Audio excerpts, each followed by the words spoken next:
Record. So we have economics revision for chapter 4, 5, and 6. We're going to start with the market economy, which is chapter 4. They said consumers, the role of consumers. Who are consumers? Consumers are those economic agents that purchase goods and services. So they buy goods and services. That's why we call them consumers. They are buying for the purpose of consumption. That's why they are called consumers. They have the roles of consumers here. The first one said they determine the kind of goods and services firms produced. So firms, producers, they're just not going to produce. They want to produce goods and services that consumers are willing to buy. Yes. So if you are producing goods and services consumers are not willing to buy, then who is going to buy it? So for you to sell your products, for you to sell your goods, you have to produce what consumers are willing to buy. So that means consumers are the ones that determine the kind of goods and services we buy.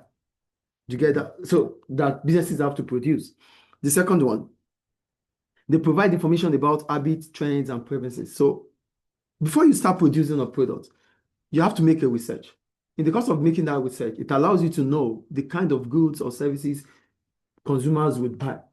So that means information about the goods, information about consumer taste, information about trends in the market is known through the consumer. So who are those that you're going to make research upon? The consumers.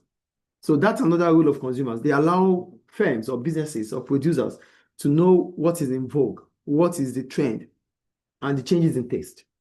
The third one, they pay for economic goods demanded. Yes, as soon as you produce the goods are not free goods, like the air we breathe in. They are goods that are produced they are produced through economic means, which simply means they use the factors of production to produce these goods. And note, factors of production are resources that help in the production of goods and services, and they are mostly scarce. So which simply means producers have to pay before they can use the factors of production for production. So which simply means there's always a cost for producers. And as a result of that, whatever they produce, consumers have to pay for them. Not that it's going to be given to them for free. So that's why they said they pay for economic goods demanded. So whatever goods consumers demand, they have to pay for them. I think the point is clear there. Okay. Then we go to the characteristics of economic goods. So the first one is price. Before we go into that, what is an economic good? An economic good is a good that have opportunity cost, which simply means it is relatively scarce. And we have to produce them with the factors of production: land, labor, capital, and enterprise. Do you get the point here, please? Okay. Okay. So what are the characteristics of economic goods? The first one, price. We talk about price. Price is simply the amount a product is being sold. The amount consumers have to pay for a product. It's not the same as cost. Cost is the amount you spend in ensuring that the product is made available for sale. The amount spent on factor inputs, that is cost. But when it comes to price, is the amount the product is being sold. So price, one of the characteristics of an economic good is that it has a price. And why does it have a price? It has a price because it is relatively scarce. People have to fight for it. So price, they are sold at a price as they are scarce. Scarcity brings about price. That's the first characteristic of economic goods. The second one, utility. I want to talk about utility. Utility is the amount of satisfaction that can be derived from the consumption of any commodity. So whatever goods we are buying, it simply means these goods have to be satisfiable. That means you have to enjoy the value for your money. So if you are paying for this pen, as soon as I paid for this pen, I must enjoy the value of this pen. So whatever goods we buy as consumers, it must satisfy us. That is utility, the amount of satisfaction that can be derived from the consumption of any commodity. I think that point is clear there. Then go to the third one. Transferable. So it has the ability to be owned by anyone. In as much as it's a good, it simply means you can buy it and sell it to someone else. You can give it to anybody because it's an economic good. Not like the air we breathe in. The air I breathe in is not the same air. I can't give you the air I breathe in. You have to breathe your own in. Do you understand? So for economic goods, these are goods that can be transferable. So it can be owned by anybody. You can buy it and sell it because it's an economic good. So these are the characteristics of economic good. Is any question about that? Good. Then we'll move on to the assumptions concerning consumer behavior. Are you there? Consumers have behavior because we have to react towards the price of a product. And most of the time, consumers, they want to have the highest satisfaction, the maximum satisfaction. That's what they want to get. So let's look at the assumptions of consumers here. The first one, consumers have limited income. So it is assumed that the income of consumers are not always enough for their goods, for their needs and wants. It is assumed that because we are consumers, our income, what we earn, is not always going to be enough for whatever goods and services, our needs and wants. So it's not going to be enough. And for that fact that it's not going to be enough, it means we have to be rational. So that takes us to the second one. It is assumed that consumers seek maximum satisfaction during consumption. The first assumption about consumer behavior is that we don't have enough money. Consumers do not have enough income to fulfill their needs and wants. That's the first one.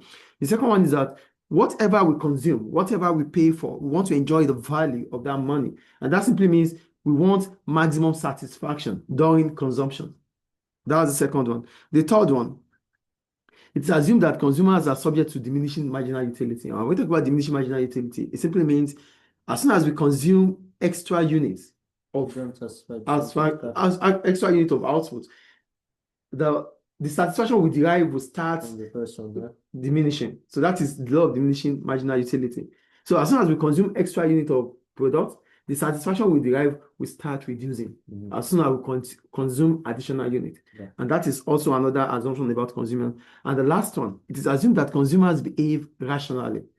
We only want to buy goods at a lower price. That takes us to the law of demand. The higher the price, the lower the quantity demanded. The lower the price, the higher the quantity demanded. So it simply means there's inverse relationship between demand and price. Do you understand? So as a result of that, most of the time, consumers, they will want to buy when the price is low. That is why we are rational. So we behave rationally. I think the point is clear there. Any question about that? Good. So move on to demand.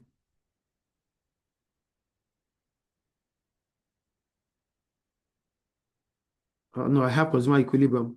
So I'm going to talk about consumer equilibrium anyway. For consumer equilibrium, it's simply talking about we reaching a point where our demand equals to utility. Do you understand that about that? No. No, equilibrium is simple. It's just like that. No, where are we now?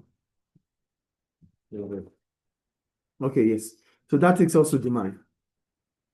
So for demand, when we talk about demand is the number of goods or services consumers are willing to buy at a given price and time. That is demand. So then we have what we call effective demand. It is effective because we have the willingness and the ability to buy. Oh, I wish to buy a pen. That is my willingness. I wish to buy it.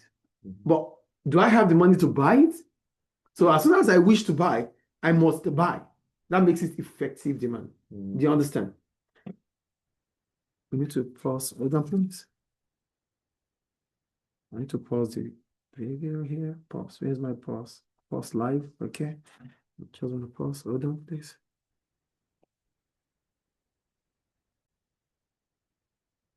So now that takes us to the law of demand. The law of demand states that the higher the price, the lower the quantity demanded. The lower the price, the higher the quantity demanded. That is the law of demand. I think that point is clear there. So with the law of demand, it simply shows us that there's inverse relationship between demand and the price of a product.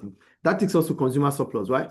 For consumer surplus, it's simply about the difference between the market price and the price consumers paid for a product. Yes, there's a willingness to pay. Oh, the market price is 5, and consumers are paying 3. So the difference between them is 2. So the consumer surplus there is 2. So the difference between the market price and the price consumers are willing to pay is the consumer surplus. I think it's clear. I wrote here, it is the difference between the price consumers are willing to pay and the market price. I think that point is clear there. Great. So we'll move on. Movement along the demand curve.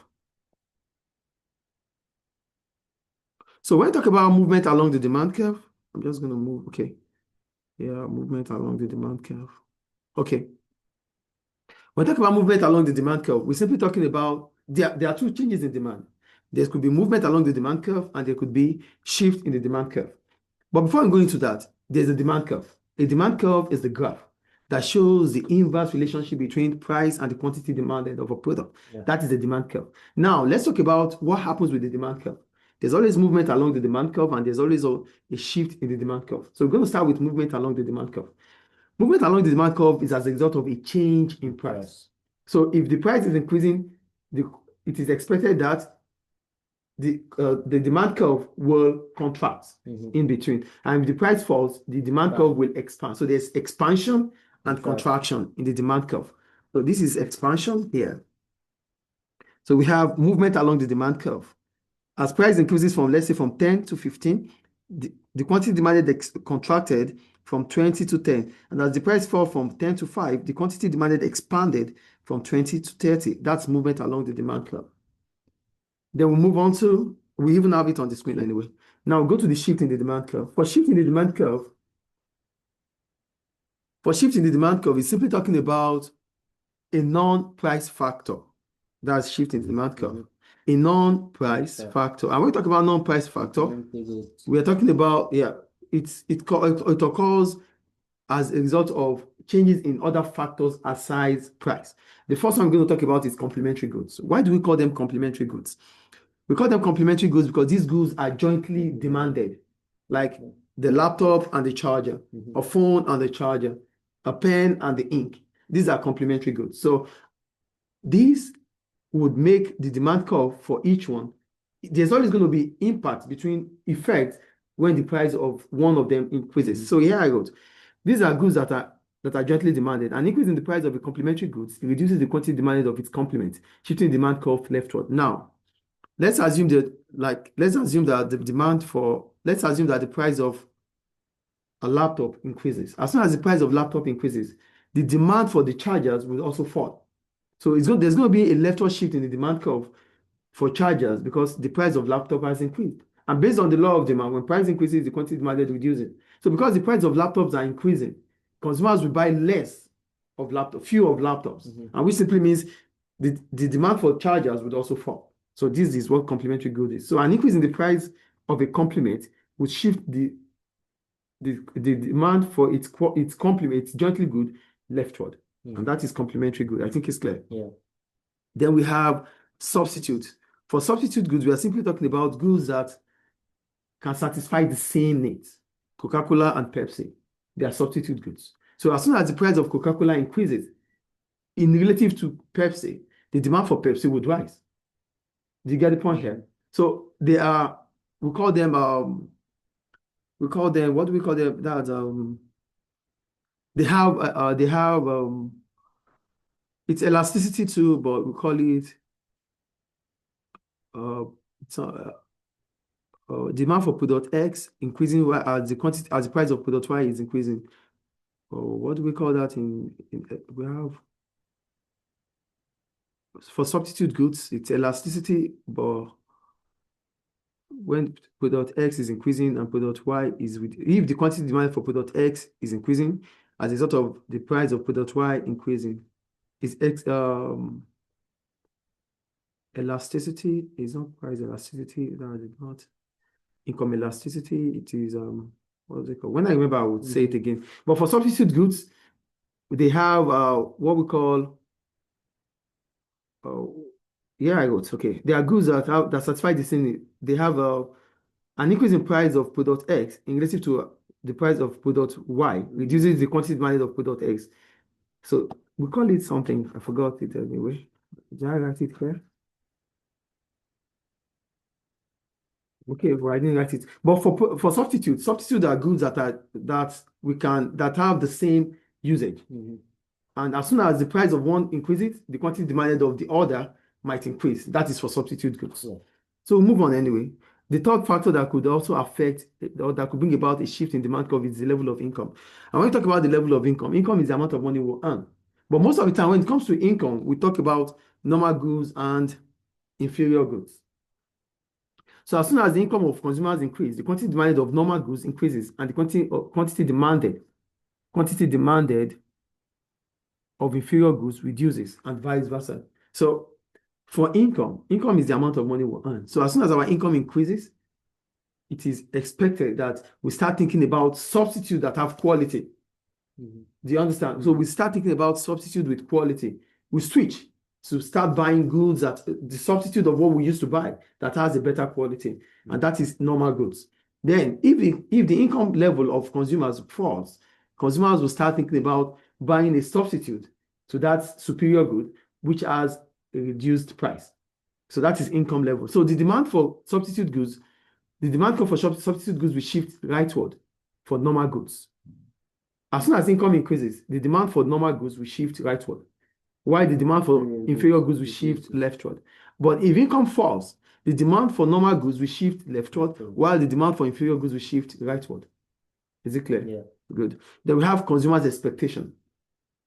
For consumers' expectation, that could also bring about a shift in the demand curve. Here I wrote, if it is expected that the price of a product is going to fall in the nearest future based on speculation, the quantity demanded would reduce. So if it is expected that the price of this pen would fall in the future, we stop buying it now. The demand for it now would reduce because it's expected to buy based on the fact that consumers are rational, want to buy at a lower price. So we will stop buying right now to buy in the future because it is expected that the price will increase in the future, would reduce in the future.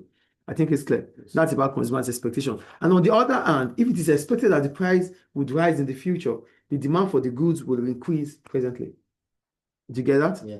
That takes us to supply.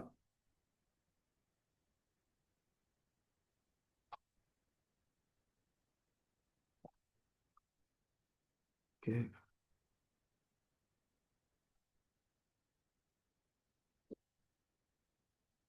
Okay, let's see, we have supply. Okay. Supply. Okay. Now we go to supply. For supply, we're simply talking about the amount of goods and services producers are willing to produce or sell at a given price and time. That is supply. The total number of goods and services producers are willing to produce at a given price and time. Okay. Supply. Then we have the law of supply. The higher the price, the higher the quantity supplied. The lower the price, the lower the quantity supplied. Why is the law of supply like that? The law of supply is like that because there's a positive relationship between supply and the quantity, supply and the price of a product. Producers want to supply more when the price is high because that allows them to make more profit. And they want to supply less when the price is low because at that point in time, they want to find a way to make the product scarce in the market so that the price can also rise again. That is the law of supply. I think it's clear. Yeah. Then we have the supply curve, which is the graph that shows the positive relationship between price and the quantity supplied. Any question about that? So we go to movement and shift in the supply curve.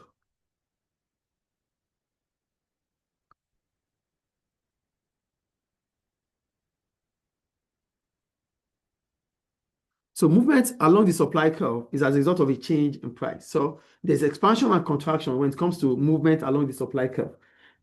The supply curve will expand if the price increases, while the supply curve will contract if the price is falling. That's still the law of supply.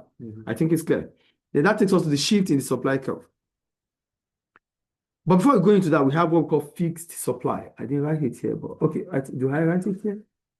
No, I'm going to talk about it. There's a fixed supply or imperfect or a perfectly, we call it a shifting supply or perfectly inelastic supply. We wrote it, right? Okay. So we have Q, the price stays at the same level. At any price level is the same. So the supply curve is fixed because irrespective of the price, the quantity supply would not change. That is a fixed supply. I think you understand what a fixed supply is. But at least you understand it now. No, this demand. It's okay. We have it already here. Oh. So we have fixed supply. A fixed supply is that supply that is perfectly inelastic. Irrespective of the price, the quantity supply will not change. Remember, the law of supply says the higher the price, the higher the quantity supplied. But in this case, the supply is constant.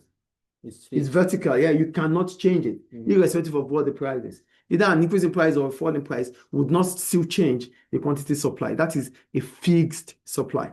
I think it's clear. Yeah. Now that takes us to movement along the supply curve. There's movement along the supply curve basically because we have expansion and contraction. Expansion occurs because the price has increased for the product. Contraction occurs because the price has fallen in the market. I think that is clear. Yeah. Then we have shift in the supply curve. For shift in the supply curve, what are the shift in the supply curve means there's a rightward shift or a leftward shift in the supply curve. So what are the factors that bring about a rightward or leftward shift in the supply curve? The first one I'm going to talk about is the cost of production.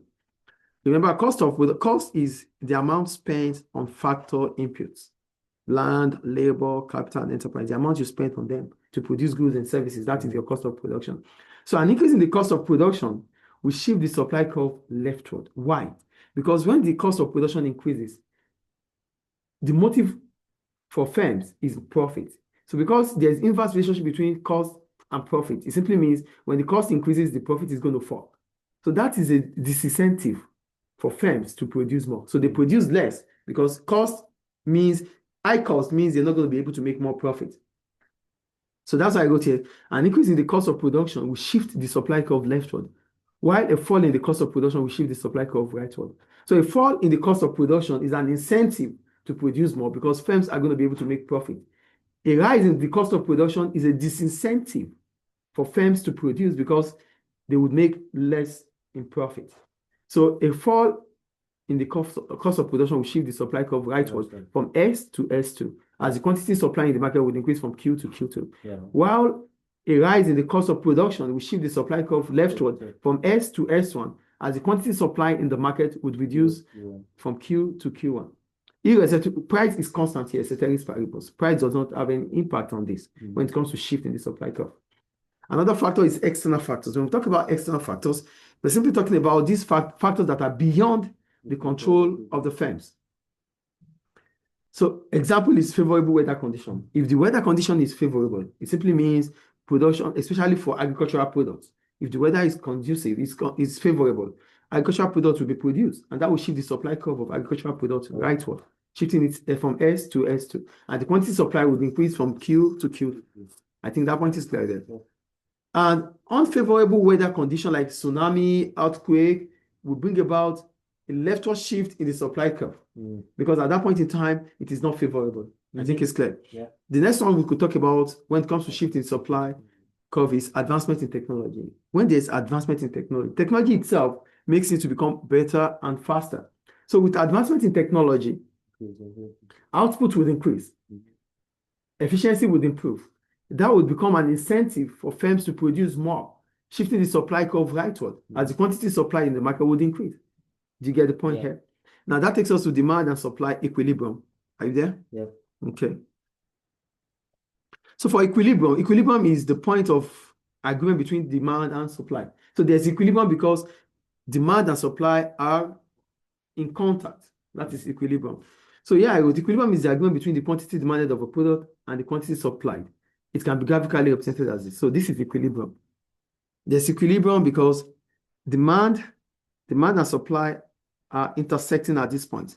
So the point at which they are intersecting is the equilibrium point. The price at which the intersection occurs is the equilibrium price. The quantity at which the intersection occurs is the equilibrium quantity. So we have equilibrium price, equilibrium point, equilibrium quantity. So I'm going to explain each one at a time. For equilibrium price, it is the price of agreement between quantity demanded and quantity supplied. Equilibrium point is the point of agreement between quantity demanded and quantity supplied. Then we have equilibrium quantity, which is the quantity of agreement between demand and supply. I think that is clear. So that takes us to price mechanism. Are you there? Yeah. So for the role of price mechanism, we're simply talking about how consumers and businesses determine the allocation of resources. There's scarcity. So we simply mean because there's scarcity, it simply means we have to allocate resources. And how do we allocate resources? We use price mechanism. The demand for and the supply of. That is what price mechanism is. The demand for and the supply of used in allocating resources. Scarce resources is called price mechanism. So here I wrote, price mechanism is the means by which decisions are taken by consumers and businesses to determine the allocation of resources. So what are the functions of price? So price can serve as a signal function. For signaling, I wrote, changes in price provide information to both producers and consumers about the changing nature of the market condition. So if price increases, it's a signal. It's passing a message across to consumers that, oh, if we cannot buy now because the price is increasing based on our law of demand. Oh, the price is falling. It's a signal. It's passing information that this is the right time to buy. We can buy now based on the law of demand. And it's also a signal to producers. If the price is increasing, it's passing a message across that this is the time producers can make more profit. So they produce more. If the price is reducing, it's also an information. It's a signal to producers that this is not the right time to produce. There's a signal there. Then we have the transmission. Are you there? Yeah. For transmission of preference function, consumers demand transmit information about the preference to supplier. So if demand for a product is increasing, it simply means for certain product is increasing, it simply means producers now know the kind of products consumers are willing to buy. Mm-hmm. Do you understand? So it transmits preferences. It tells us what consumers need or what their preference is at any point in time. And the last one is rationing. For rationing, because producers want to produce goods to those who have the ability to buy. Because they are profit maximizer, they want to maximize profit. So whenever there's scarcity, producers would produce for those who can afford it. That is rationing. Do you understand rationing here? So products are sold to those who can afford them. Rationing. I think it's clear. That's the end of chapter 4, right? Okay. Then we go to chapter 5. Are you there? Yeah. Elasticity. Elasticity. So when we talk about elasticity, elasticity is the degree of responsiveness between the quantity demanded of a product as a result of the changes in other variables. And we have two variables that we have income and price. So that takes us to price elasticity of demand. Price elasticity of demand is the degree of responsiveness between the quantity demanded of a product as a result of a change in price. Price elasticity of demand. And the formula for price elasticity of demand is percentage change in quantity demanded over percentage change in the price of a product. And together it is Q2 minus Q1 over Q1 divided by P2 minus P1 over P1, where we have our P1 to be the original price, the P2 is the change in price, Q1 is the original quantity, Q2 is the change in quantity. So we have the price elasticity of demand. The formula is there. That's price elasticity of demand. So then we have different types of elasticity when it comes to price elasticity of demand. We have relatively elastic.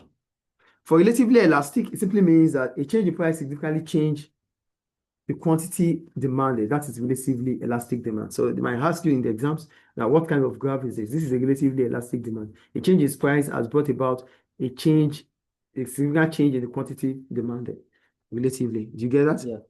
So a change in price here has changed the quantity demanded. That is relatively elastic demand. So this is a graph for relatively elastic demand. A change in price has increased the quantity demanded and shows significantly. There's space in between them. That's relatively inelastic. Then we have perfectly elastic demand. This is a perfectly elastic demand. It is horizontal. It means it is fixed. It is fixed. So a rise in price or a fall in price will change the quantity demanded significantly. Perfectly elastic. I think it's clear. Demand zero. It's zero. Yeah, the quantity nobody will buy it. Yeah. So either you leave the price for this kind of product. It is expected not to increase the price. So do you understand perfectly elastic here? So it means the quantity demanded is zero. Nobody is going to buy if the price increases. I think it's clear. So that takes us to the next one. For unitary, this is unitary demand. This is unitary. It simply means a change in quantity demanded brings about the same change in the price of the product. That is unitary. A change in the quantity demanded brings about the same change in the price of the product. Unitary. It changes the same way, the same level, it changes. I think it's clear. So move on to inelastic demand. For inelastic demand, it simply means a change in price does not significantly change the quantity demanded. Not demand before price, it is price before demand. Less than 1, no? Yeah, it is less than 1. From 0.9 to 0. Maybe. Yeah, 0. Yeah, 0.1, yes. So that means irrespective of the price, the quantity demanded does not change. That is price elasticity of demand, which is inelastic. I think inelastic is clear. The difference between them and relatively inelastic. Yeah, the graph is different and the price is different. This is relatively elastic. For relatively elastic, there's a significant change in relatively elastic. But for inelastic, it is the same as relatively inelastic. It means a change in price does not bring about a significant change in the quantity demanded, less than 1. Do you get it? Yeah. For perfectly elastic, it is 0. For relatively elastic, greater than 1. For unitary, it is 1. Do you get it? For perfectly inelastic, it is fixed too. Do you get it now? for perfectly elastic, it means it's greater than 1. Perfectly inelastic, it means it's less than 1, which is probably 0. And for inelastic, it means it's from 0.1 to 0.9. Excuse me. So the graph shows the difference. Yeah. For perfectly inelastic, it is vertical. There's no change. For perfectly elastic, it is horizontal. Horizontal, vertical. Perfectly elastic is horizontal because it's 0. Perfectly inelastic is vertical. And perfectly inelastic is bent. But the change is not significant. Do you understand now? Do you get it or not? Yes. Okay, we'll move on. So now we have a question about price elasticity of demand. So they said, calculate the price elasticity of demand for a product. If the consumer buys 120 when the price is 1, when the price is increased to 1.25, the consumer buys 100 units. So we should state if it is elastic, inelastic, or perfectly inelastic. So here we have our PED. I'm just going to flip. So we have a question here which is talking about a price elasticity. We have the price, the Q1 is 1, the P1 is 1, the P2 is 1.25, the Q1 is 120, and the Q2 is 100. So based on the formula, it is Q2 minus Q1 over Q1 divided by P2 minus P1 over P1. So 100 minus 120 over 120 divided by 1.25 minus 1 over 1. So 100 minus 120 is minus 20 over 120 times. We reciprocate it, 1 over 0.25. That gives us 0.6. Negative or positive does not matter when it comes to price elasticity of demand, but it matters when it comes to income elasticity. So positive, negative doesn't matter when it comes to price elasticity of demand, but it matters when it is income elasticity. So for PED, negative with 0.6 is inelastic. So the demand for this product is price inelastic. So that's PED.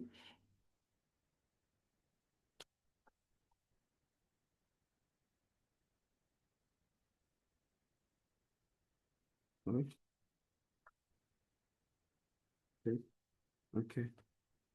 Okay, we'll move on. So that's about PED. I think any question about PED? No.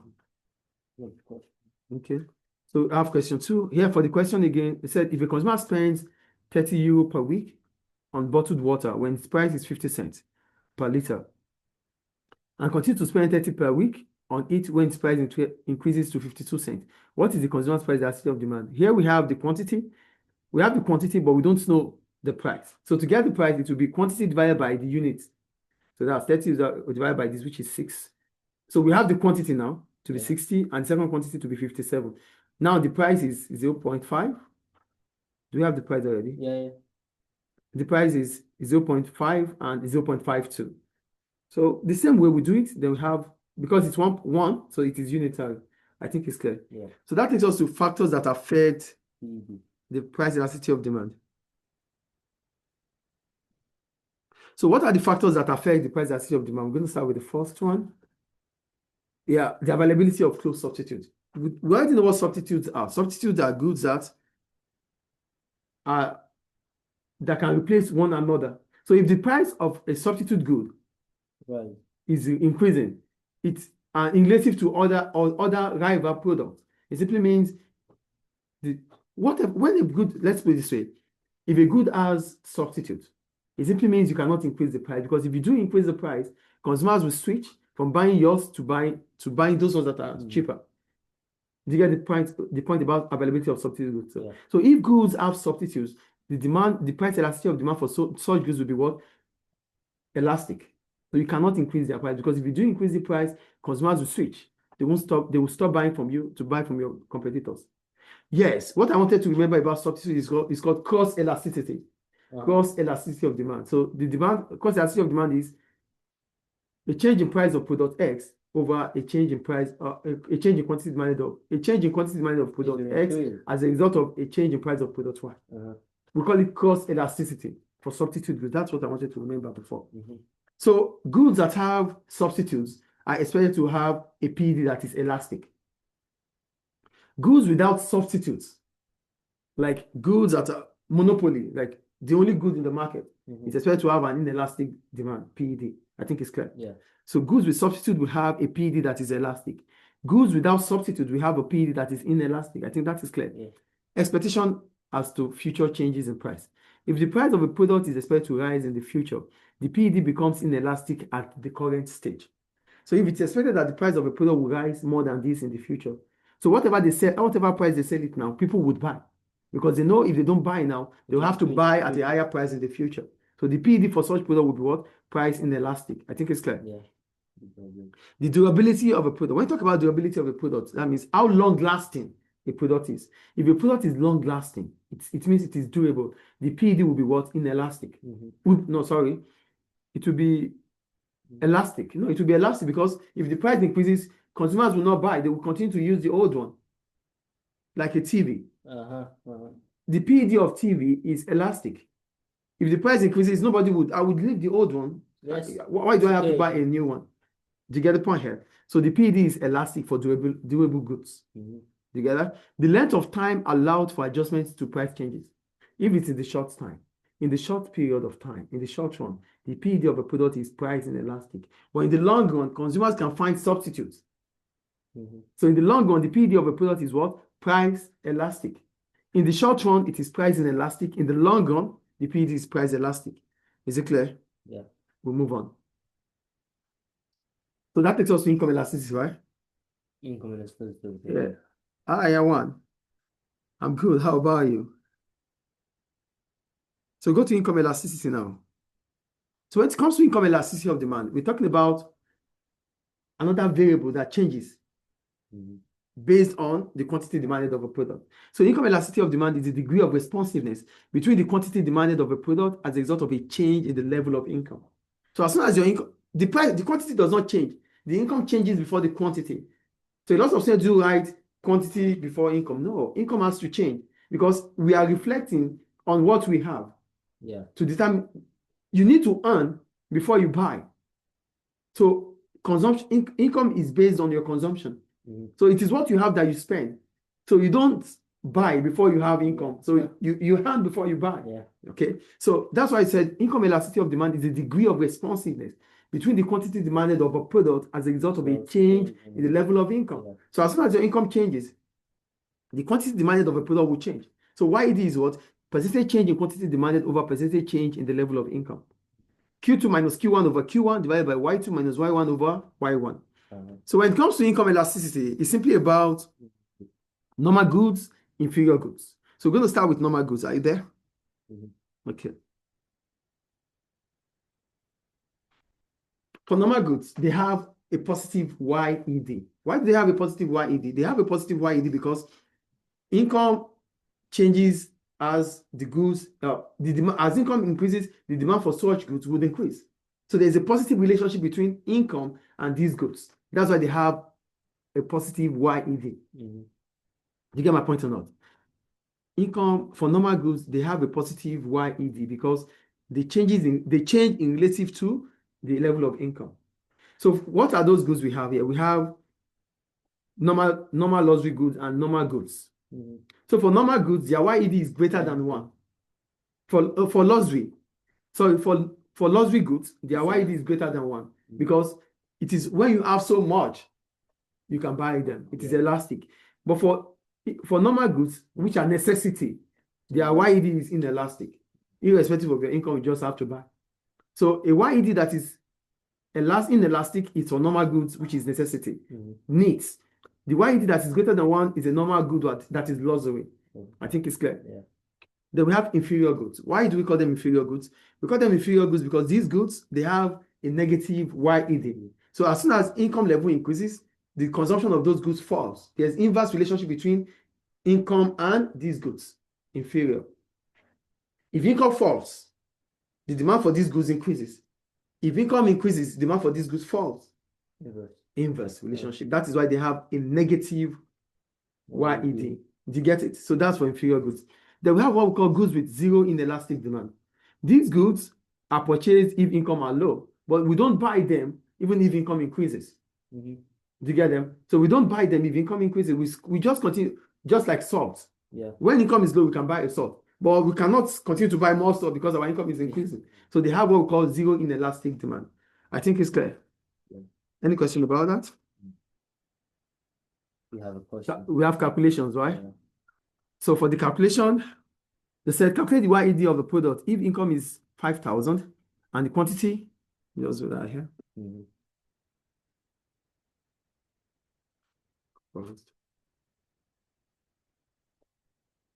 I'll be right back, please. So we have a YED here. So the question says,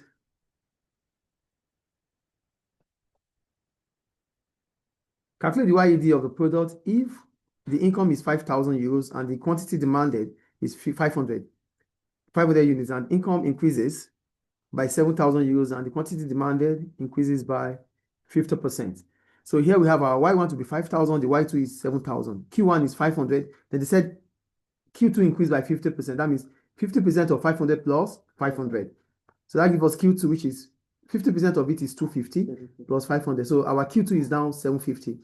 So to calculate for YED, it is Q2 minus Q1 over Q1 divided by Y2 minus Y1 over Y1, where we have our Y1 to be 5,000, Y2 to be 7,000, Q1 to be 500, Q2 to be 750.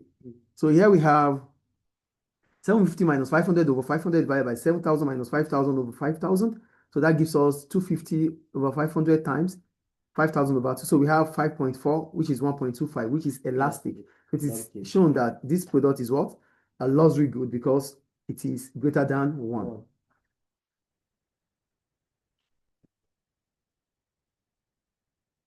So that's about income elasticity there. Yeah. Then we have another question, but it's still the same question. No, but let me just tell you. They said if the quantity demand now, says 7, if the quantity demanded of a product increases by 20% and the income increased by 30%, 2 percentages here. So they said if the quantity demanded increases by, let me just show you to the audience anyway.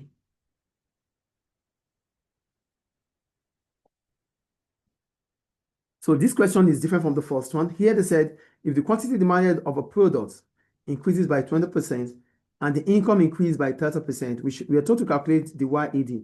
Here, our YED formula is Q2 minus Q1 over Q1 divided by Y2 minus Y1 over Y1.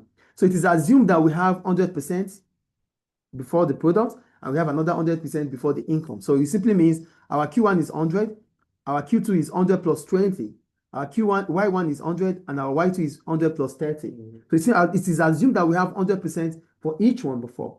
100% of quantity, 100% of income. Yeah. So that's YED equals to Y2 minus Y1 over Q2 minus Q1 over Q1 divided by Y2 minus Y1 over Y1. So we have 0.6. Yeah. So that is inelastic. Yeah. A normal good, right?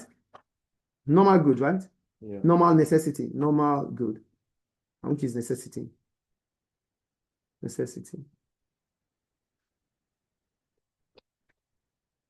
So whenever it's about percentage, what you have to do is you assume that there's always 100%. Then you work your calculations on them. So we'll move on. Chapter 5 done.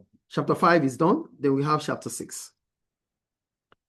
So for those great that are there, I'm going to have the videos is chapter 4, chapter 5, and chapter 6, which is going to be uploaded on my YouTube channel as soon as I'm done. So go to chapter 6, cost. Are you there? So when we talk about cost, cost is the amount of money spent on factor inputs. And what are those factor inputs? Land, labor, capital, and enterprise. So inputs are what? The factors of production. And what are factors of production? These are resources that help in the production of goods and services.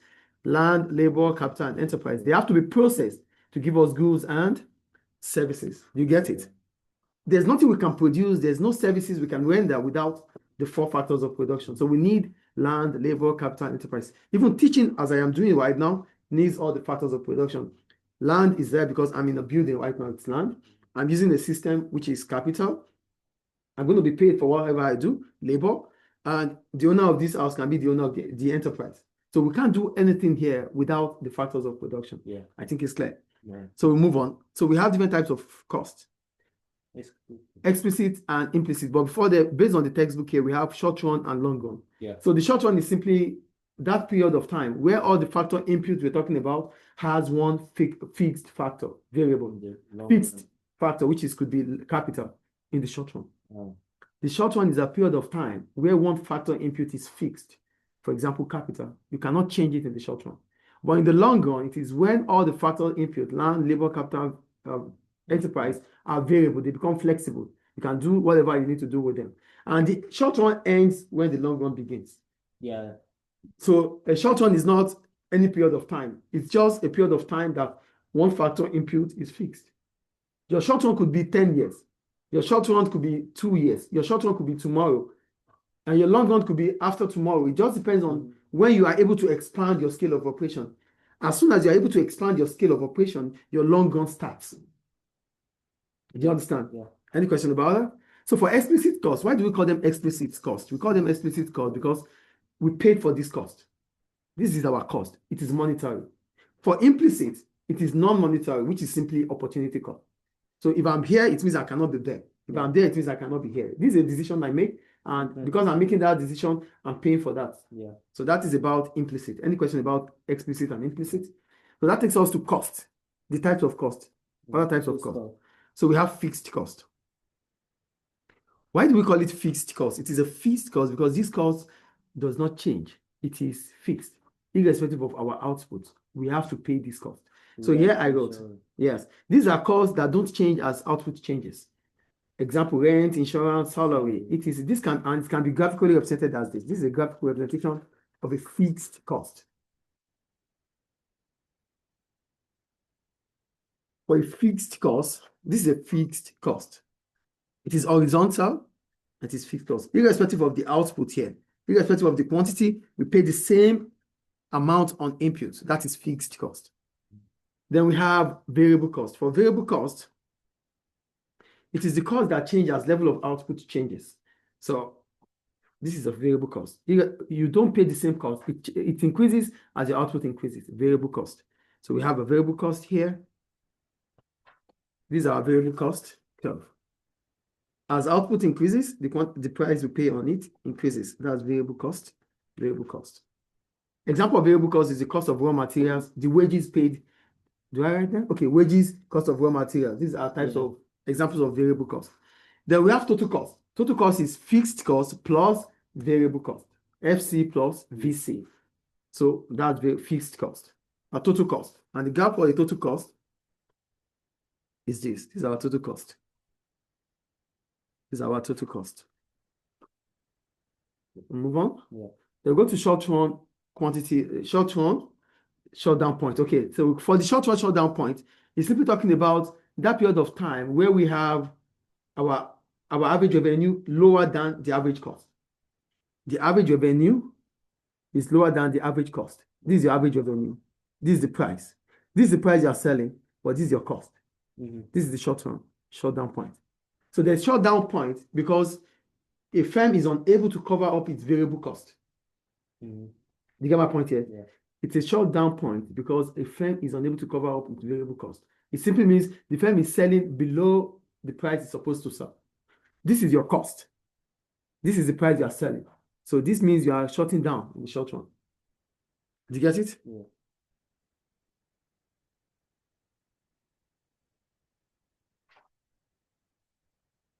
For short run, short down point, it is a point where a firm will consider shorting down. And why will a firm consider shorting down at this point? A firm will consider shorting down at this point because the average total cost is greater than the average variable cost. And the price, the AR, this is the AR, is lower than the ATC. This is the cost of production, and this is the price the firm is selling. So there's difference between it. So look at it here. The TC is ATC multiplied by quantity. ATC multiplied by quantity. P multiplied by quantity. Then it's shorting down. It's negative here. So that's a short down point. So a short down point is that point where the firm is unable to cover off its variable cost. And it simply means the ATC is greater than the AR. This is our AR. And this is the ATC. So average revenue, ATC is greater than AR. That is short down point. I think it's clear. Yeah. Okay.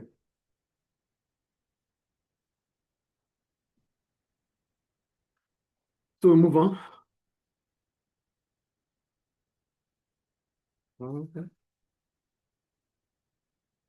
Okay. Then we have the law of diminishing marginal returns. For the law of diminishing marginal returns, it says that the marginal utility of a commodity diminishes upon the consumption of each successful unit. So it simply goes to the same as factors. A firm would need land, a firm would need equipment and labor. Yeah. So you cannot continue to use the same fixed factor for more variables. When you use the same fixed factor for more variables, the output will start reducing. That is diminishing marginal utility. Yeah. As soon as you continue to use the same fixed factor for more variable factor, it makes it diminish. So, and that is what we have here. Look at the output here. We have the numbers of workers. As the numbers of workers increases, the output continues to rise. But what happens to the marginal output? The marginal output starts reducing. That is marginal diminishing utility. Do you get it? So look at it here. Our marginal output is total output 2 minus total output 1. Total output 3 minus total output 1. Total output 2 minus total output 1. That's how we get our marginal output. Do you get that? And for average output, it is total output 2 divided by total output by number of workers. Output divided by numbers of workers. Output divided by numbers of workers. Output divided by numbers of workers. That's how we get our average output. I think it's clear. Is it clear, please? Yeah. So based on the table here, the table is just telling us that there's diminishing marginal utility because output is increasing. And if output increases, the numbers of workers, if the numbers of workers are increasing, on the same fixed factor, it will bring about diminishing. And that's about diminishing marginal utility. Then we have the formulas for average cost. Average cost is total cost divided by output. Average variable cost is total variable cost divided by output. Average fixed cost is total fixed cost divided by output. I think it's clear. Yeah. Any question about that?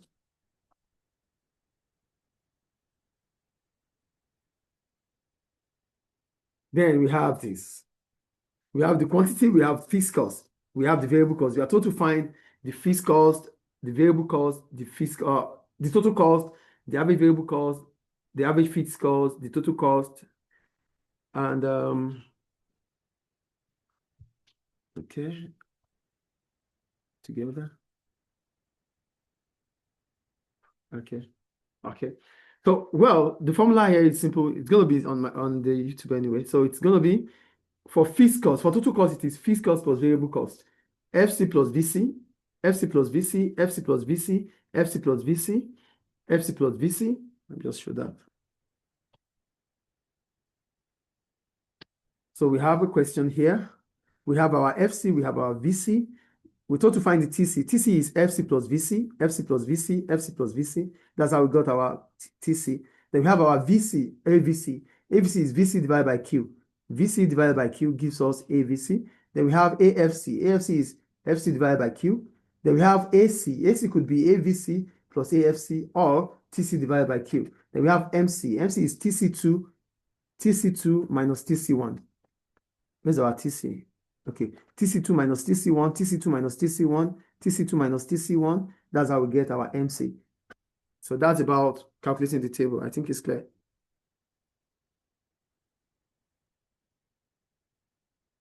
So we move on. Then we have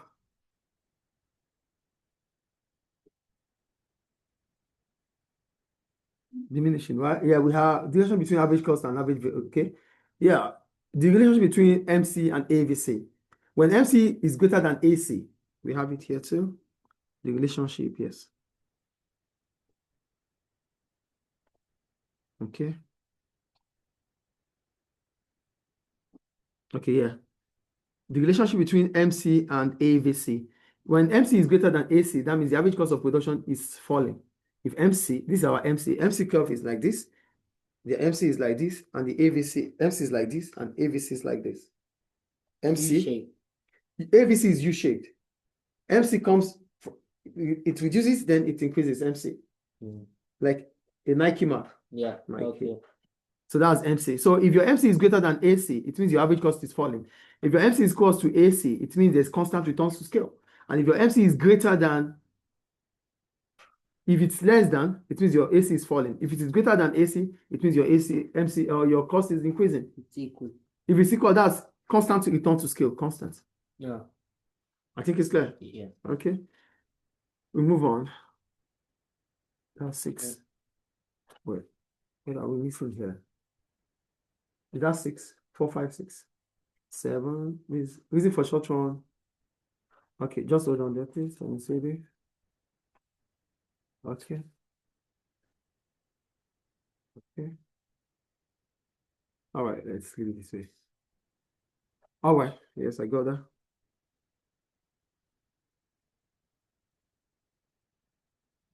Long run, we've talked about that. Okay, here we have reasons for. Okay, yes, we're there. Shape, okay, reasons for short run AC curve. Why will your AC curve slope downward? What brings about reduction in your cost of production? That is what it means. The first one is specialization and division of labor. Division of labor is the breaking down of production process into different stages, and each stage is being performed by different people. That is division of labor. That means,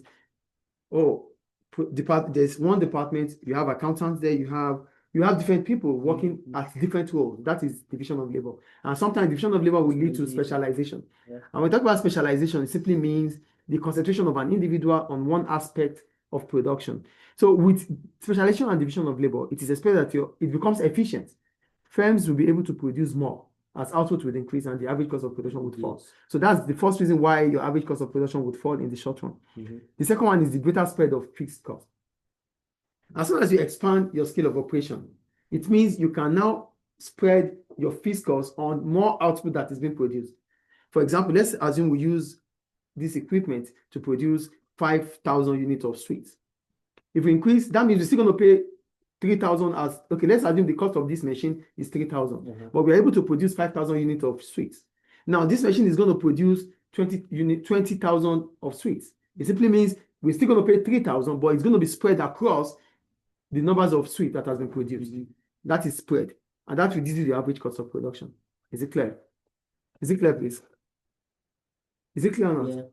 And the last one is, Graph. yeah, okay, the graph, okay. So for the graph, this is the graph. As output increases, your AC curve will only fall if your scale of operation is expanding. So if you are expanding your scale of operation, it is expected that your average cost of production fall to the optimum level here. But as soon as it increases here, it brings about decreasing returns to scale, and that will bring about diminishing these economies of scale. So this is the average cost curve. It is U-shaped. Your average cost of production is falling because your output is increasing until the optimum level, which is constant returns to scale. If it increases to this extent, it means diminishing these economies of scale. Then we have economies of scale now, right? No, we have economies of scale. Where does economies of scale start from? Where is our 8? Okay, yeah, economies of scale. Now go to economies of scale. For economies of scale, it's simply talking about a cost reduction or advantage due to expansion. As soon as you expand your scale of operation, it's expected that your average cost of production starts falling. And if it starts falling, it is economies of scale. So expansions could come within the industry or within the firm. If a firm is expanding and it's witnessing a reduced average cost of production, we call it internal economies of scale. On the other hand, let's talk about internal economies of scale before we go to external. Yeah. So for internal economies of scale, it is what? If these are forces within a firm that causes the average cost of production to reduce because the firm is expanding. That's internal economies of scale. And what are the types of internal economies of scale we have? We have technological economies of scale. For technological economies of scale, as company or as a firm increases in size, it has the ability to buy more specialized equipment. And because it's able to buy more specialized equipment, it becomes more efficient. And efficiency will bring about reduced average cost of production, technological economies of scale. We have purchasing economies of scale. For purchasing economies of scale, it means bulk buying. Because a firm is expanding, its scale of operation is expanding as a result of that. It would have the ability to buy in large quantities. Buying in large quantities allow a firm to allow a discount. Yeah. So because you're having a discount because you're based on the fact that you're buying large quantities, reduces your cost of production, purchasing economies of scale, buying in bulk. Then we have financial economies of scale. For financial economies of scale, a large firm will have the ability to negotiate for low interest rates. Because you have the ability to negotiate for low interest rate, it means your cost of borrowing would fall. And as a result of that, your average cost of production would fall. Because if your cost of borrowing is falling, your cost of borrowing is part of your average cost of production. Unlike a small firm. A small firm will be considered as high risk for banks. Banks would not want to give small firms loans.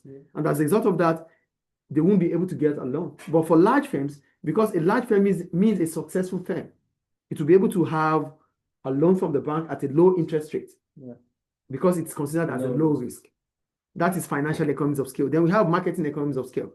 Marketing economies of scale occurs because A large firm can spread the cost of advertisement on different product portfolio. A large firm will produce different kinds of products, Yeah. and it will use the same advert to showcase all these products. Unlike a small firm, if I'm producing just black pen, the only advertisement I will do is on the black pen. And if other firms are producing black, blue, red pen, they'll be able to produce the same and use the same time. So the cost of advertisement will be cut across large numbers of products compared to a small firm. That is marketing economies of scale. You get that? Yeah. Then we have the risk spreading. For risk spreading, it's about diversifying. A large firm can spread its risk because it has different product portfolio.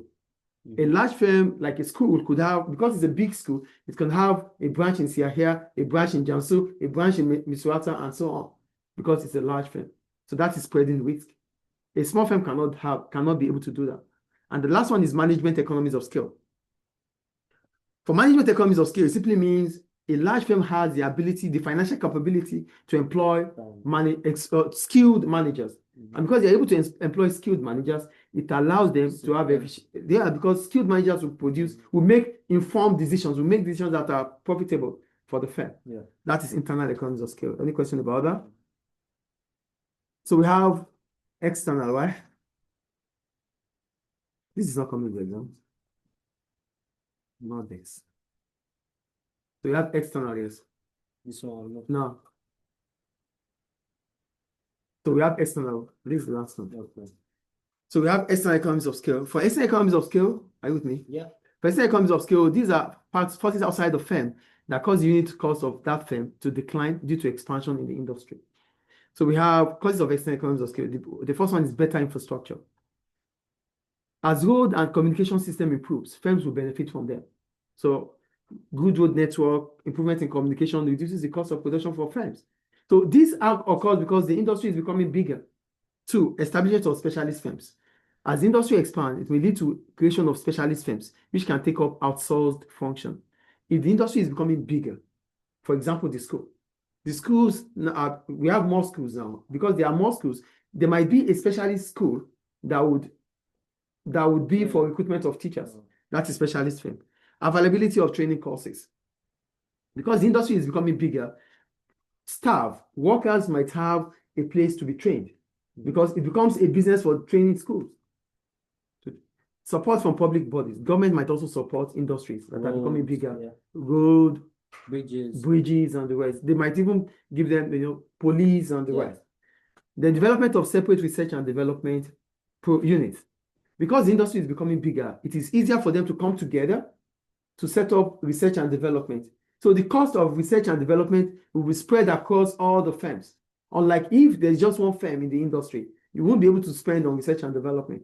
But all firms can, as well come up with a research and development, or a business can start research and development unit for these firms to come use. That is external economies of scale. Then that takes us to diseconomies of scale. Are you there? Yeah. For diseconomies of scale, it's a cost disadvantage due to expansion within the firm or within the industry. So what are the causes? For internal diseconomies of scale, these are forces within a firm that causes the unit cost of that firm to increase as it expands in size. Internal diseconomies of scale. Then what are the causes? We have poor decision making. For poor decision making, as the company becomes bigger, it might have to employ, it becomes difficult to have a clearly defined role for managers. So they might not be able to make decisions. Decisions can be slow. And because the decision is slow, it becomes a poor decision making. Do you get that? Then we have fall in staff morale. Because there are more workers now. There are more workers and managers are getting remote where the workers are. So it simply means before now you can see your manager, but now you cannot see your manager anymore. You have to see the supervisor. This brings about demotivation. And if there's demotivation, productivity would fall. And if productivity is falling, average cost of production would rise. These economies of scale. Communication problem. Because the firm is becoming so big, it becomes difficult for management workers to come together to coordinate among themselves. And that would increase the cost of production. Control problem. As the firm expands, it becomes more difficult to control the amount of waste, stolen items than in the past. If the firm is becoming bigger, it might be difficult for them to know what resources they have.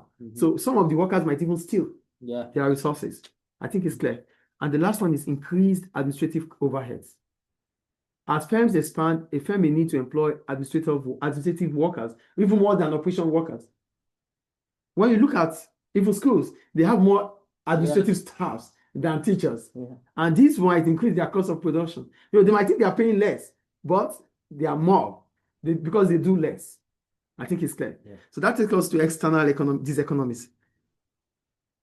For external diseconomies of scale, these are forces outside the firm, and it is beyond the control of the firm. So what are the causes of external diseconomies of scale? Number one, shortages of factors of production. For shortage of factors of production, because the industry is expanding, the demand for skilled workers will increase. And that will bring about increase in the wage of skilled workers. So there will be shortage of staff. And if there's shortage of staff, firms would have to fight for workers. And to do that, they might have to for qualified workers, they might have to, increase their wages to attract them. And that increases their cost of production. Two, raw material shortages. If the industry is becoming bigger for manufacturing industries, so that means they need more raw materials. And if the demand for raw materials is increasing more than the supply of raw materials, it increases the prices of raw materials, and that increases the cost of production. Infrastructure problem. As industry expands, the demand for infrastructure such as public transportation, communication, and electricity will increase. And if government is unable to provide these things, it means firms have to provide it themselves, and that increases their cost of production. Is it clear? Any question about that? So that ends chapter 4, chapter 5, and chapter 6. And the video will be uploaded on YouTube as soon as I'm done. And this ends the live video also. So stay tuned for the YouTube video for the grade 10 students. Thank you.